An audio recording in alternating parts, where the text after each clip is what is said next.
Pricing था 7.8% over subscribe ये होता हुआ। हमारे साथ आज एक ख़ास मेहमान आपको जुड़ते हुए दिख रहे हैं और बहुत दिनों बाद हम लोग स्वागत करते हुए दिख रहे हैं एमके ग्लोबल फाइनेंशियल सर्विसेज के मैनेजिंग डायरेक्टर श्री कृष्ण कुमार कारवा साहब का। नमस्कार कारवा साहब, CNBC आवाज़ में आपका स्वागत है। बहुत दिनों में आपके दर्शन हुए और बिल्कुल सही मौका बजट से एक दिन पहले आपकी राय जानने का। बहुत ज़बरदस्त इंस्टीट्यूशनल कमांड कारवा साहब रखते हैं। एक से एक जाने माना ग्लोबल और डोमेस्टिक इंस्टीट्यूशन कारवा साहब के पास पहुंचता है और जानने की चेष्टा करता है कि भाई बाज़ार में क्या हो रहा है। तो बिना विलंब के कुमार साहब बताइए, क्या सोच, बजट से आप क्या उम्मीद लगाए बैठे?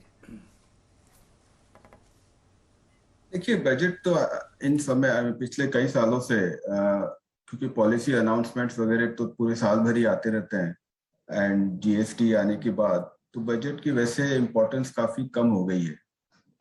हालांकि फिर भी कहूंगा कि एक्सपेक्टेशंस तो यही है, मोटा मोटा पिछले 2 सालों से जिस हिसाब से बजट के प्रोविजंस रहे हैं उसी हिसाब से ग्रोथ ओरिएंटेड बजट रहेगा।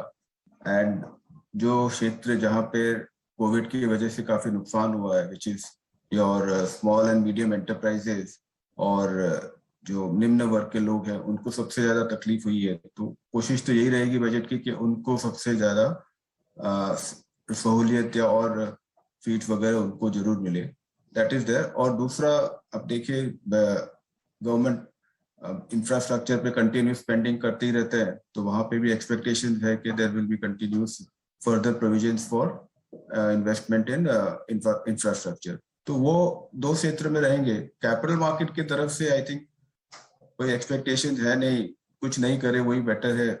Markets are doing well and investors are happy. तो FTT भी सरकार को करीब 20-22 हजार करोड़ इस साल मिला है। तो कोई कुछ नहीं करे तो दैट इज एक्सपेक्टेशंस कि जैसा चल रहा है वैसे ही चलते रहे। बेसिकली फिस्कल डेफिसिट पे ऑब्वियसली कंट्रोल रखना जरूरी है।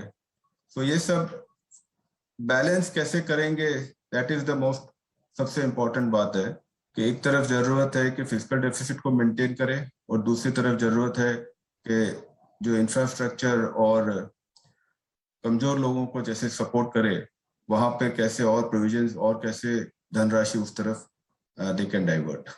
लेकिन कावा साहब, आपको क्या लगता है, जब कल हम बजट स्पीच सुन रहे होंगे तो जो वित्त मंत्री साहिबा हैं उनका जोर एक्सपेंडिचर पे काफ़ी स्ट्रॉन्ग रहेगा, इस बार काफ़ी स्पेंडिंग का स्कोप है। ठीक है, आपने कहा फिस्कल डेफिसिट को अगर आप देखें कंट्रोल रखना है, लेकिन इस बार अगर आप देखें आपका tax collection, GST tax collection काफ़ी स्ट्रॉन्ग रहा है और थर्ड वेव के बाद आपको लग रहा है कि शायद आपको इस बार जो पेंडेमिक रिलेटेड एक्सपेंसेस थे वो शायद इतने स्ट्रॉन्ग ना रखने पड़े।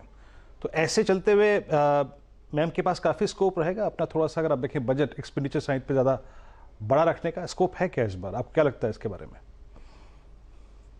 डेफिनेटली आई थिंक स्कोप के साथ साथ देखिए ऐसा है कि बैलेंस भी रखना पड़ेगा बजट, और जहां जरूरत है वहीं पे काम करेंगे ना। कॉर्पोरेट इंडिया की जो परफॉर्मेंसेस है आप देख रहे हैं, उनके टैक्स कलेक्शन और उनका जो डिलीवरी है बहुत अच्छा है। तो कॉर्पोरेट इंडिया को तो वैसे भी उन्होंने दुनिया भर के PLI स्कीम और ये सब देके रखा है, तो उनको ज्यादा जरूरत नहीं है। जरूरत है आज इंफ्रास्ट्रक्चर और कंजम्पशन को ड्राइव करने की। तो कंजम्पशन जो होता है वो lower end of the people से ज्यादा कंजम्पशन होता है और इंफ्रास्ट्रक्चर से उसकी चेन में फिर पूरा इकोनॉमी रिवाइवल होता है और एम्प्लॉयमेंट जनरेट होता है। तो पूरा का पूरा फोकस उनका वही रहना चाहिए। और आप सामने ये भी देखिए कि स्टेट इलेक्शन वगैरह भी है, तो एग्रीकल्चर और उनको भी सपोर्ट करना बहुत जरूरी है। तो बजट विल बैलेंस, जो पॉलिटिकल नीड्स है उनको भी बैलेंस करना है और जो फिस्कल रिक्वायरमेंट है उसको भी बैलेंस करना है। एंड जिस हिसाब से इन्फ्लेशन वगैरह है तो इंटरेस्ट रेट्स वगैरह भी बढ़ने की संभावनाएं हैं। तो बहुत ही बैलेंस्ड अप्रोच रखना पड़ेगा फाइनेंस मिनिस्टर को, एंड थोड़ा सपोर्ट उनको RBI से भी लगेगा। और प्लीज आप ये भी ध्यान रखिए कि सामने अपने LIC का बड़ा IPO भी है, तो कैपिटल मार्केट ओरिएंटेड भी कोई नेगेटिव ना हो, वो भी उनको बहुत ध्यान रखना चाहिए। कुमार साहब, अक्सर हम लोग बजट में बहुत ही कम फेरबदल देखते हुए दिखते हैं क्योंकि खर्चे जो हैं वो हमारे सामने हैं और आय भी जो है वो सीमित है। अब ये बताइए, आप अपने इंस्टीट्यूशनल क्लाइंट्स को किस तरीके से एडवाइस कर रहे हैं कि बजट के बाद बाजार में कहाँ मंदी और कहाँ तेजी आती हुई दिख सकती है, खासकर तेजी? कोई ऐसे आपको सेफ्टी सेक्टर्स दिखते हों जहां पर सन 2021 में काफी परेशानी रही हो और अब एक बढ़िया स्विंग ट्रेड या बढ़िया पोजिशनल लॉन्ग कॉल्स बनती हुई दिखती हों? सेक्टर वाइज और स्टॉक वाइज अगर आप चर्चा करें तो सबका, हमारे दर्शकों का काफी भला होगा। जैसा कि आप देख रहे हैं कि एक्सपेक्टेशंस है, जैसे इकोनॉमी अपनी बहुत ही स्ट्रांग है और आगे भी आने वाले समय में काफी स्ट्रांग रहेगी। एंड फाइनेंशियल आप देखिए, बैंक्स वगैरह का पिछले साल इतना परफॉर्मेंस बढ़िया नहीं रहा, लेकिन ये क्वार्टर के आप रिजल्ट्स देखिए तो सभी बैंक्स का परफॉर्मेंस, क्रेडिट ग्रोथ वगैरह भी बहुत बढ़िया है और सबकी कैपेसिटी और इनकी जो कैपिटल एडुकेसी है बैंक्स की, वो भी बहुत स्ट्रांग है। तो सबसे बढ़िया सेक्टर तो जो रहेगा जिसमें ये अगले 18 महीने 24 महीने के हिसाब से जहां पर रिटर्न बहुत बढ़िया आ सकता है, which will be the banking and financial services. वहां पे बड़े बैंक्स तो हैं ही, बट सेकंड टियर और टियर 3 बैंक्स, सभी लोगों ने अपना क्रेडिट कॉस्ट वगैरह सब प्रोविजन वगैरह सब करके रखे हैं। Most of them have sufficient capital adequacy. तो वो पूरा का पूरा जो सेक्टर है वहां पर अपॉर्चुनिटीज इन्वेस्टर्स के लिए बहुत बढ़िया रहेगी और हमारे इंस्टीट्यूशनल इन्वेस्टर्स भी वहां पे ओवर इन्वेस्टेड हैं। उसमें जो टॉप 2-3 बैंक्स है वहां तो सभी इन्वेस्टेड हैं, बट जैसे जैसे सेक्टर में टेलविंड बढ़ेगा तो सेकंड टियर और थर्ड टियर बैंक्स में भी इन्वेस्टमेंट आना चाहिए। सिमिलरली आप एनबीएफसी भी देखिए कि जो उनका एनबीएफसी जो सर्वाइव कर गए एंड जिनकी कैपिटल स्ट्रांग है, उनके भी परफॉर्मेंसेस सही है, बहुत बढ़िया आ रहे हैं और वैल्यूएशन काफी रीजनेबल है। मोस्ट ऑफ द एनबीएफसीज के अलग अलग सेक्टर वाइज है, उसमें हाउसिंग फाइनेंस कंपनीज भी है, व्हीकल फाइनेंस कंपनीज है, एमएसएमई फाइनेंस कंपनीज है, सभी के परफॉर्मेंसेस बेटर होते जा रहे हैं। तो ऐसा लग रहा है कि वहां पे भी इन्वेस्टमेंट अपॉर्चुनिटीज रहेगी। और फाइनेंशियल्स के अंदर फिर वेल्थ मैनेजमेंट, ब्रोकिंग, ये जो सेक्टर है यहाँ पे भी अंडर पेनिट्रेशन बहुत है। हालांकि वहां पे वैल्यूएशन थोड़े महंगे हैं, बट अपॉर्चुनिटीज वहां रहेगी। तो ये एक सेक्टर है जहाँ पे इन्वेस्टर्स इन्वेस्ट भी कर रहे हैं और एक्सपेक्टेशंस है कि आउट परफॉर्मेंस रहेगा। दूसरा सेक्टर जो हम लोगों को, जो इन्वेस्टर्स को लग रहा है कि जहां अपॉर्चुनिटी बहुत है, इस तो टोटल रियल एस्टेट सेक्टर। वहां पे आपको पता ही है कि पिछले 5-7 सालों से real estate sector was going nowhere. Sales वगैरह बहुत बढ़िया है, बुकिंग भी बहुत अच्छी है and there is an element of under ownership, plus सरकार की तरफ से दुनिया भर की स्कीम्स भी है for the affordable housing part of the segment of the business. Interest rates भी लो है। सो वो सेक्टर जो 7-8 साल से बाहर निकला है, तो एक साल जरूर अच्छा गया है, बट एक्सपेक्टेशन है कि आने वाले 3-5 साल के हिसाब से regular there will be good income. And वहां पे क्या कंसोलिडेशन भी बहुत हो गया है। मेरे ख्याल से लिस्टेड कंपनीज में सिर्फ 7-8 कंपनीज है जो कुछ नेशनल, और कोई नेशनल कंपनी तो वैसे है भी नहीं, most of them are regional companies, north की हो या साउथ की हो या western India, but they will do well. And वो सेक्टर, अगर हाउसिंग और रियल एस्टेट ठीक होता है तो उसमें पूरी चेन है, तो आपके हाउसिंग फाइनेंस कंपनीज उनका भी ग्रोथ बढ़िया होगा। और पूरा का पूरा जो बिल्डिंग मटेरियल सेगमेंट है, right from tiles to plywood to pipes etcetera, वो सेगमेंट भी बहुत ही बढ़िया करेगा। थर्ड, आप देखिए कि कॉर्पोरेट इंडिया की जो बैलेंस शीट्स है are the best ever, profitability is the best and now we can see that वहां पर केपेक्स साइकिल वगैरह भी उन लोग का शुरू हो गया है। तो whole industrial good segment, capital good segment, वो सेगमेंट भी काफी अच्छा चलना चाहिए। और चौथा, मैंने कहा कि जैसे कि सरकार की तरफ से जिस हिसाब से रोड इंफ्रास्ट्रक्चर और ये सब इंफ्रास्ट्रक्चर में स्पेंडिंग है, तो आपके जो ईपीसी कंपनीज है उनके वैल्यूएशन भी रीजनेबल है और उनके वो भी वहां पे भी सिर्फ बहुत कंसोलिडेशन हो चुका है। There are limited number of companies which are available and valuation भी बहुत ठीक है। तो वो सेक्टर में भी आपको इन्वेस्ट करना चाहिए एंड इन्वेस्ट कर रहे हैं clients and I think they should do well. Okay, infrastructure हो गया, कैपिटल गुड्स का सर ने जिक्र किया, और सर ने रियल एस्टेट स्पेस और होम इंप्रूवमेंट या फिर कहिए कि बिल्डिंग मटेरियल सेगमेंट पर फोकस करने को कहा। और बैंक्स में उन्होंने कहा कि अगर आप देखें अगले 18 महीने काफ़ी स्ट्रॉन्ग रह सकते हैं बैंक्स एंड एनबीएफसीज।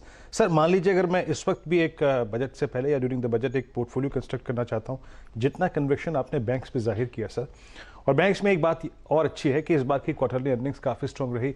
कुछ stocks all time high trajectory पे है, कुछ अगर आप देखें अपने बेस के आसपास ट्रेड कर रहे हैं। तो क्या इस वक्त थोड़ा सा झुकाव बैंकों पे ज़्यादा रख सकते हैं जिस प्रकार की अर्निंग्स हुई? मान लीजिए अगर आप एक समय अपने पोर्टफोलियो में उनको 20% की जगह देते हुए, अब क्या थोड़ा सा इसको एक्सीड कर सकते हैं? 25%, 30%, थोड़ा झुकाव बैंकों की तरफ है आपका इस वक्त? बेशक, आई थिंक आप निफ्टी में देखिए तो banks and financial services overall इसका तो वेटेज करीब 40% के आसपास है। एंड इन्वेस्टर को अपने पोर्टफोलियो में वेटेज स्ट्रांग रखना ही चाहिए, और अगर 20-25% है उससे भी बढ़ावे तो भी मुझे नेक्स्ट 18 महीने के हिसाब से लगता है कि बैंक्स में सबसे ज्यादा मुनाफा और वेल्थ क्रिएशन होगा। बट देखिए, एक चीज जरूर आप ध्यान रखिएगा कि banks cannot be multi beggars, because inherently उनको जैसे जैसे ग्रोथ आएगी तो उनको डाइल्यूट भी करना पड़ता है। So they can be only a trade for the next 12 to 18 months। आप ऐसा नहीं सोच सकते हैं कि आप 5 साल के लिए होल्ड करेंगे, 10 साल के लिए होल्ड करेंगे, बिकॉज उनमें क्रेडिट कॉस्ट वगैरह फिर से जैसे जैसे क्रेडिट पिकअप होगा तो 2 साल बाद आपको क्रेडिट कॉस्ट भी बढ़ता हुआ दिखेगा। तो it is a trade for the next 2 years, फिर उसके बाद रिव्यू कीजिए। बट नेक्स्ट 2 साल के हिसाब से आपको जरूर बैंकों में ओवरवेट होना चाहिए। अगर आप देखिए, अच्छा एग्जाम्पल दिया सर आपने, और ये दर्शकों से गुजारिश है कि इस प्रकार के एग्जाम्पल्स नोट करके रखा करिए, आपकी निवेश की रणनीति और जर्नी में काम आते हैं। अभी अगर आप देखें क्या ब्याज दरें हैं, 2 साल बाद क्या होंगी, क्रेडिट कॉस्ट जब बढ़ जाएगी, ये सब अगर आप देखें आपको देखना पड़ता है। अच्छा सर, अभी कुछ देर पहले आपके आने से पहले हम बात कर रहे थे 2 स्पेस जिनमें सबसे बड़ा प्राइस डैमेज हुआ CY21 के सेकेंड हाफ में, वो था फार्मा। और during the pandemic and first and second I think wave, सबसे बड़ा एडवांटेज इसी स्पेस को मिला था। आई मीन अगर आप देखें from I think second quarter of CY20 से लेकर CY21 के सेकेंड क्वार्टर तक सब्सटेंशियल मूव, लेकिन इस वक्त बहुत डैमेज हुआ है, प्राइस डैमेज हुआ है। सर आपकी राय क्या है इस वक्त फार्मा स्पेस पर? देखिए, फार्मा सेक्टर में I think raw material cost का इम्पैक्ट बहुत रहा है। सो आई थिंक दोनों तरफ उनको मार पड़ी है। एक तो रॉ मटेरियल कॉस्ट वगैरह because of global supply chain mismanagement etcetera, तो वहां पर उनको रॉ मटेरियल इनपुट कॉस्ट बहुत बढ़ गया है। एंड जो फार्मा कंपनी जिनका यूएस जेनरिक मार्केट पे फोकस है, वहां पर उनको रियलाइजेशन पे भी इम्पैक्ट है। तो आई थिंक वो थोड़ा सा एक इम्पैक्ट अभी तक they have not been able to protect their margins on that part of the business. But जो कंपनी जिन्होंने इसको फोरसाइट से देखा और उन्होंने स्पेशलिटी और कॉम्प्लेक्स फार्मास्यूटिकल्स में जिन्होंने धीरे धीरे इन्वेस्टमेंट किया, जहां पे अब उनको सक्सेस मिल रहा है, तो वो कंपनियां बेटर कर रही है। और लोकल जो फॉर्मुलेशन और लोकल बिजनेस पे जो फोकस्ड है, उन कंपनियों का तो ग्रोथ रेट बढ़िया ही है। तो as an part of the portfolio there are, ऐसा नहीं है कि इसको इग्नोर करना चाहिए। काफी आपने कहा कि प्राइस करेक्शन भी हो गया है, तो वैल्यूएशंस काफी रीजनेबल है। एंड यहाँ से अगर आप इन्वेस्ट करो सिलेक्टेड फार्मा कंपनीज में, तो आपको हर फार्मा कंपनी को इंडिपेंडेंटली देखना पड़ेगा। आप पूरे फार्मा सेक्टर को एक साथ एक तराजू में नहीं तोल सकते हैं। अलग अलग फार्मा कंपनी में स्ट्रेंथ और वीकनेस है, एंड मिड साइज फार्मा में अपॉर्चुनिटीज आपको जरूर इन्वेस्टर्स को मिलेगी। कारवा साहब, आपने बैंकिंग सेक्टर पर बहुत ही बुलिश रुझान जताया और NBFCs और ब्रोकिंग स्पेस भी आपको पसंद आती है, वहाँ पर गिने चुने ट्रेड्स आपने जिक्र किए। सन 2021 में हम लोग देख रहे हैं कि कम से कम 3 से 4 इंटरेस्ट रेट इंक्रीजेस आपको होते हुए दिखेंगे US फेडरल रिजर्व की तरफ से मिनिमम। क्या हम लोग एक बहुत ही वॉलेटाइल दौर में जा रहे हैं जहां तक कि ब्रॉडर मार्केट्स का सवाल है? किस तरीके से आप अपने क्लाइंट्स को, HNIs को निवेश की राय दे रहे हैं? 2 ऐसी चीजें जो नहीं करनी चाहिए। देखिए, सबसे इंपॉर्टेंट है कि एक्सपेक्टेशंस, जो रिटर्न एक्सपेक्टेशंस है, उसको आपको कंट्रोल में रखना है। पिछले साल बहुत बढ़िया गया, 2020 के भी आफ्टर अप्रैल में जिन्होंने भी जून के बाद इन्वेस्ट किया, उनके लिए 2020 का साल भी बढ़िया गया। तो रिटर्न्स जो 2020 में आए या 2021 में जो रिटर्न्स बने, ऐसी आशा रखना कि 2022 में भी वैसा ही रिटर्न बनेगा, तो वो रिटर्न एक्सपेक्टेशंस गलत है। थोड़ा आपको रिटर्न एक्सपेक्टेशंस को कंट्रोल रखना पड़ेगा, और उस रिटर्न एक्सपेक्टेशन को आप कंट्रोल रखोगे तो आपका जो क्वालिटी ऑफ द पोर्टफोलियो है वो काफी बेटर रहेगा, इन द सेंस दैट आप solid management and solid balance sheet वाली कंपनियों में आप निवेश करके रखेंगे। और अगर आपने रिटर्न एक्सपेक्टेशन हाई रखी तो आप वीक कंपनीज में इन्वेस्ट करेंगे, जो कि अगर जैसे जैसे इंटरेस्ट रेट बढ़ेगा या लिक्विडिटी टाइट होगी तो जो कमजोर कंपनियां हैं उनके परफॉर्मेंसेस में इम्पैक्ट ज्यादा हो सकता है बजाय कि सॉलिड कंपनीज में। So I think most important thing is that volatile रहेगा मार्केट, उसमें तो कोई दो राय नहीं है। यही देखना है कि इंटरेस्ट रेट्स क्या स्पीड से बढ़ेंगे जरूर, ये नक्की है कि ये नहीं पता है कि स्पीड कितनी रहेगी। 4 बार इंटरेस्ट रेट बढ़ेंगे यूएस में या 6 बार बढ़ेंगे, that is the key question, and कितने फास्ट बढ़ते हैं। सो ये इंटरेस्ट रेट बढ़ेंगे ये नक्की है। वॉलेटाइल रहेगा मार्केट, ऑलरेडी अपने 2 सैंपल देख चुके हैं, दिसंबर में देखा और अभी जनवरी में फिर से देखा। तो एफपीआई का तो एग्रेसिव सेलिंग आपने देख ही लिया है, पिछले महीने भी आई थिंक जनवरी महीने में ऑलरेडी 30-35 हजार करोड़ की उनकी सेलिंग आ चुकी है। तो आई थिंक ये गिवन है। इन्वेस्टर्स थोड़ा कोशिश करें अपने पोर्टफोलियो में कि जहां you have to be able to differentiate कि लिक्विडिटी वजह से शेयर का भाव घट रहा है या फंडामेंटल वीक हो इसके हिसाब से घट रहा है। अगर लिक्विडिटी की वजह से शेयर का भाव घट रहा है तो कोई घबराहट नहीं है, फिर से आ जाएगा। अपने देखे पिछले महीने आईटी कंपनीज में कैसे rally I before the results, और अभी पिछले महीने आपने देखा कि फाइनेंशियल बैंक्स वगैरह कितने जोर से घटे बिकॉज ऑफ एफपीआई सेलिंग, और अभी अपने देख रहे हैं कि वही बैंक्स वगैरह फिर से पिकअप हो रहे हैं। तो आई थिंक फंडामेंटल्स पे ध्यान दीजिए। लिक्विडिटी कभी आपकी फ्रेंड है कभी आपका दुश्मन है, दोनों तरफ आपको संभालना है। जी हाँ। अच्छा सर, एक और स्पेस जिस पर लोगों ने CY20 में 21 में पैसा काफ़ी बनाया, मैं पेंट स्टॉक्स की बात कर रहा हूँ, इस FMCG थीम की बात कर रहा हूँ। लेकिन उस वक्त भी जब पैसा लोग बना रहे थे तो मैनेजमेंट कमेंट्रीज में एक बात तो खुल के कही गई थी कि ऐसा कॉस्ट प्रेशर हमने कभी, अगर आप देखें, नहीं देखा, कभी नहीं देखा।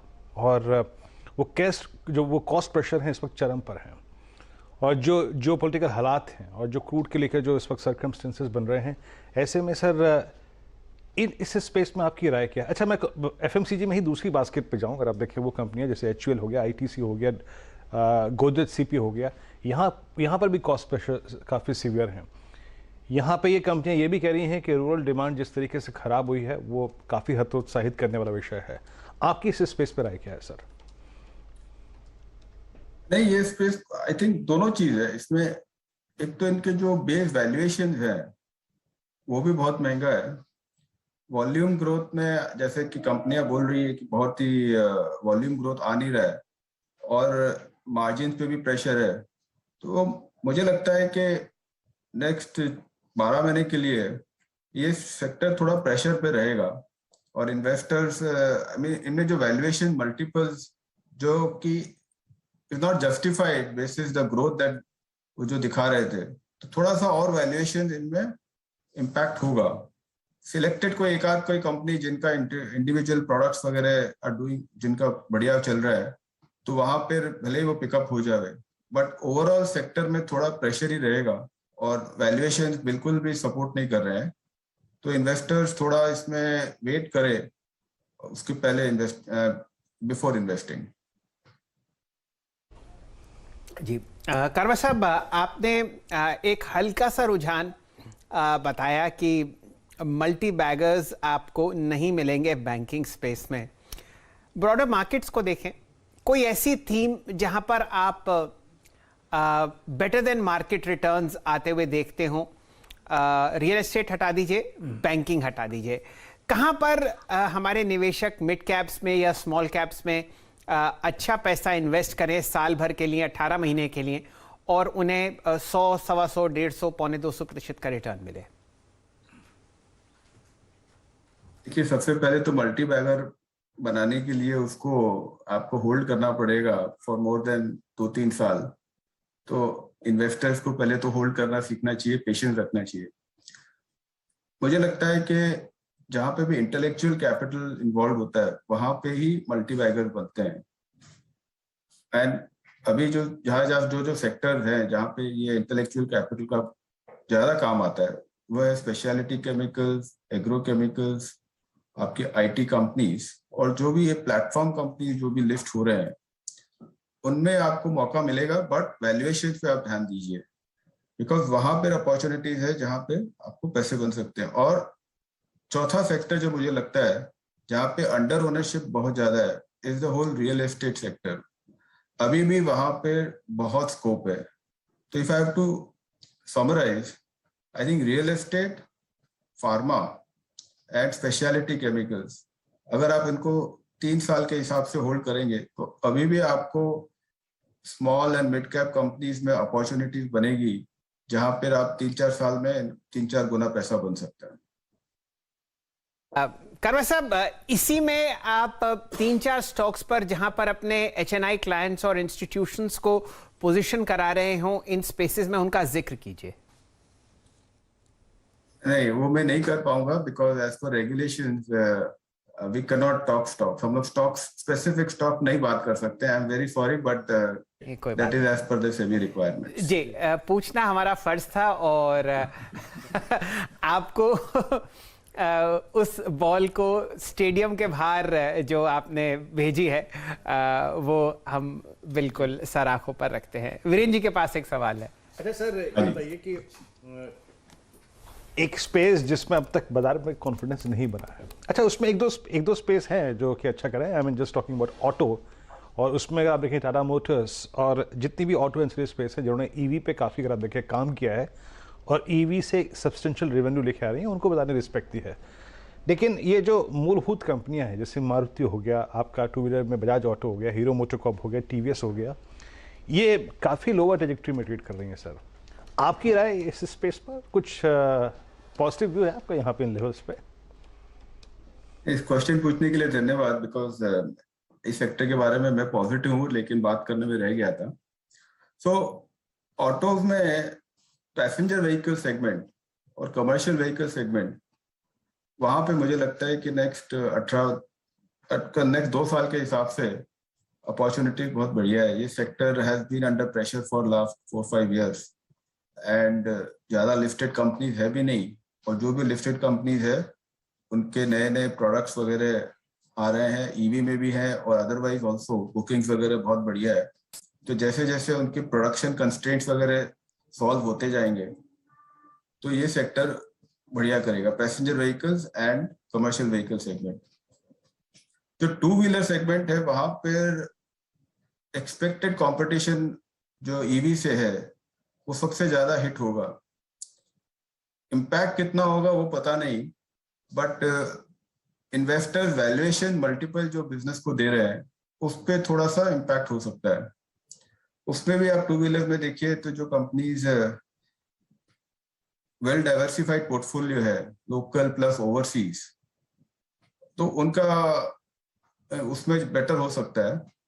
और जिनका इंडिया फोकस ही है, एंड इंडिया में भी रूरल इंडिया ज्यादा फोकस है, तो वहां पर अभी भी इन्वेंट्रीज वगैरह बहुत ज्यादा है सिस्टम में, और जब तक रूरल इंडिया का रिवाइवल नहीं होता है तो वो कंपनियां थोड़ी तकलीफ में रहेगी। इन टर्म्स ऑफ परफॉर्मेंस नहीं आ पाएगा तो वैल्यूएशन मल्टीपल वगैरह थोड़ा वीक रहेगा। कारवा साहब, बहुत बहुत धन्यवाद, शुक्रिया आपका। बजट से एक दिन पहले ट्रेडिंग के समय आपने अपना कीमती समय निकाला। और बैंक्स, रियल एस्टेट, ये 2 सेक्टर्स हैं, खासकर फार्मा के साथ केमिकल स्पेसेस और स्पेशलिटी केमिकल्स में, जहां कारवा साहब अपने बड़े क्लाइंट्स को पोजीशन करवा रहे हैं लॉन्ग साइड पर। मार्केट से ज़्यादा बेहतर आप रिटर्न्स यहां पर आते हुए देख सकते हैं। कृष्ण जी, बहुत बहुत धन्यवाद आपका। धन्यवाद धन्यवाद। चलिए, बाजार में दोबारा जुड़ते हैं। 250 अंक की वृद्धि आपके सामने निफ्टी में दिख रही है, 17,356। सारी उम्मीदें और सारे आपको संकेत दिख रहे हैं वीरेंद्र जी कि एक ट्रेंड डे आपके सामने बनता हुआ दिख रहा है, और यहाँ पर बढ़िया मोमेंटम आप इंडेक्स हैवी वेट्स में देख रहे हैं। डायरेक्टर साहब एक बार नीरज जी को स्क्रीन पर लाएंगे, और इनके सेक्टर का हर स्टॉक अरे निशान में है।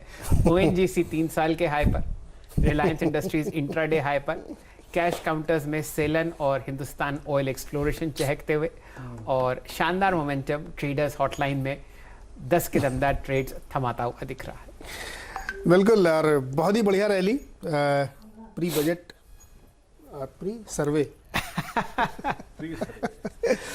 तो बहुत ही इंटरेस्टिंग रैली और बहुत सारे स्टॉक्स जिनके अच्छे नतीजे आए, जैसे इन्फोएज देखिए 6.5% की मजबूती के साथ काम कर रहा है।